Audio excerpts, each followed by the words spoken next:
Hello. So I wanted to talk about my 8.6 updates that I've had done so far.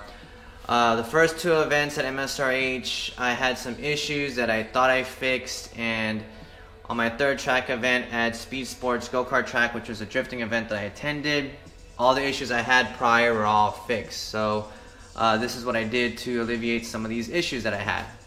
So first track day at MSRH was in January, and I just got the motor freshly rebuilt, assembled, and everything. And what I had was just a filter breather here.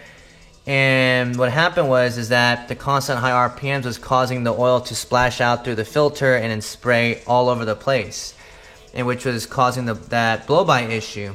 And my friend told me about that issue, and I was like, dang, I guess I need a catch can. So second track event, I bought like an eBay or Amazon oil catch can, and it only held like 150 mLs. It was pretty small, but looked like it did the job.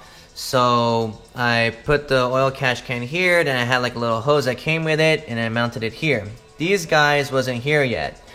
So second track event at MSRH, everything's all good. Then I noticed after one session, the whole engine bay was covered in oil. And when I pulled out my catch can, it was just completely full, and basically the oil filled up, and I had like a little air filter or breather filter here, which sprayed oil everywhere once the catch can filled up, and it was all over the bay. And I had to cut my event short because of that issue. I didn't want to be spilling oil at the track, and oil sprayed all over the bay would actually loosen up some of my bolts here. And I also noticed that my eBay oil pan at the track, it wasn't holding up very well. The welds, the oil was leaking through the welds, and it was just really bad quality and made the situation even worse with the oil spillage. And I actually did have some bolts come off and some really loose bolts that thankfully I caught in time, because if those bolts came off, I probably would have crashed or done some more harm than anything else. So I knew I had to fix this oil leaking and oil blow-by issue by my third event. So with a lot of the events canceled because of the coronavirus and stuff, I actually had time to kind of work on the car and kind of figure out what's going on. So at first someone told me that the blow-by issue could be because of the rings didn't set right properly, and I did follow the instruction manuals on how to set the rings and adjusted them, how you're supposed to adjust them and everything. But just to make sure that my rings are sealed correctly, I did a compression test, and thankfully it's 190 all around on a hot or warm engine. So I know that the motor was sealed correctly and the combustion, everything is working just fine. So that told me this issue only happens at the track and not in the streets. And at the track, I'm always constantly at high RPMs and high Gs, so oil is sloshing around everywhere. You have the increased crankcase pressure, which caused the oil to have blow-by, or have the motor to have blow-by, and it needs to have some type of rather breathing and a more efficient, flow, basically. So what I did was I drilled out these valve covers here and put these 1/2-inch barb fittings here. Technically, you can do AN fittings too. A lot of people do that just for a much more cleaner look and easier disconnect, but for me, this did the job just fine. And then I used these bigger hoses, and I capped off where I had my original catch can in here. And basically, this helped improve the breathing of the motor and relieve some of that crankcase pressure, plus catch any oil blow-by that happens. And then I got rid of my Amazon catch can, and I got this Cusco one. And you can tell the Cusco one didn't come with this breather filter initially. It was completely sealed plus these. And originally, this was set up for like the stock 4A motors, where you have like an inlet and outlet type of deal. But for my application, these two holes are the outlets. And then I originally didn't put a breather valve here because I thought, that fixed the issues of the blow-by, which initially on driving, I didn't have any issues with oil spilling everywhere till I drove the car to the shop, and this dipstick popped off and sprayed oil everywhere. So that told me that there's still a lot of increased crankcase pressure while even driving, and I had to alleviate that. So let me fix up the light here first. So what I did here was made a breather filter for the catch can, and I wish Cusco did this, but you know, I guess they had their reasons.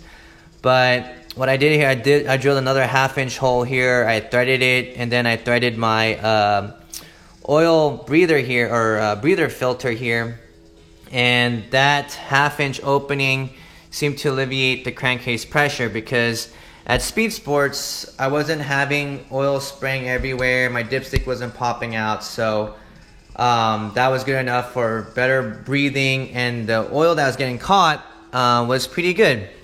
I did 80 miles roughly drifting for 2 days, and the oil got up to here, so it was roughly about, like, give or take, like 75 to 50 mLs of oil, which isn't too bad at all, because my first 2 track events at MSRH, I was literally filling up the catch can every 2 laps, every 3 laps, and it was terrible. I always had to dump it out, and then 2 laps later dump it out again. So this is way better efficiency, and the motor is able to relieve its crankcase pressure pretty well. And this was at constant high RPMs and constant turning and sliding and all that, so it was doing its job. The other issue I had at MSRH on the first 2 events was my oil pan. First event wasn't that noticeable, but the second event at MSRH, my eBay oil pan was just pretty much just covered in oil all around. And it made the situation even worse, because I was thinking, damn, did my rear main seal leak, or did my front main seal leak? And this is all OEM Toyota gaskets, so I was kind of shocked if it was leaking already. But when I was at the shop at Fernando at Backyard Auto, he mentioned to me that's your oil pan that was leaking along the welds, and it was probably causing all that oil underneath the motor to seep oil. And what I did was, at first I JB welded initially, but it really wasn't working. It was still leaking oil, and I saw one part of the weld was actually squirting oil when I revved it. So I was like, oh, okay, now I see why the motor is also covered in oil. So what I did is I got this MRP Baffle Racing oil pan, and Fernando at Backyard Auto installed it, and it was pretty simple. It's bolt-on.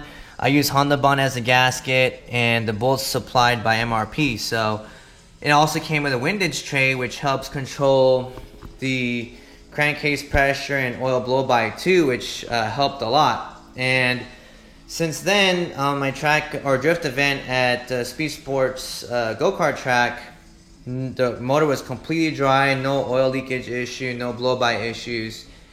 And the other thing I also did was also change out my to an MRP sandwich plate down there, because the eBay one popped off on the street. And this one is really good quality. It held up after 80 miles of just redlining and sliding. Nothing popped off, and it was all good. So all the issues I had at my first 2 events at MSRH seems to be fixed at the 3rd event that I had at the Speed Sports drift event. And I'm looking forward to more drifting and grip driving with this car. July there's a COTA event, and I'm hoping to make that event at Circuit de Americas. This car will definitely be like the David versus Goliath, and this car is going to be pretty slow, but I'm just going to go out there and just have fun. Another thing I wanted to mention was the preload issue that I had before. I made a video on how to set it up, because I found out what I did wrong, and thanks to the guys at Annex. So once I fixed that preload issue, the drift event, it was really smooth. Like, I was never getting a hopping issue. It was never bouncing. It was very, very smooth, and I really liked the setup. It actually handles very well now. I didn't feel like it was over springy or too bouncy at all. So for my drift setup, though, what I did is I changed the rear wheels to like less grippy all-season tires, and I pumped the PSI to those to 40 PSI. And on the rear dampening, it's like 3 to 2 clicks stiffer than in the front.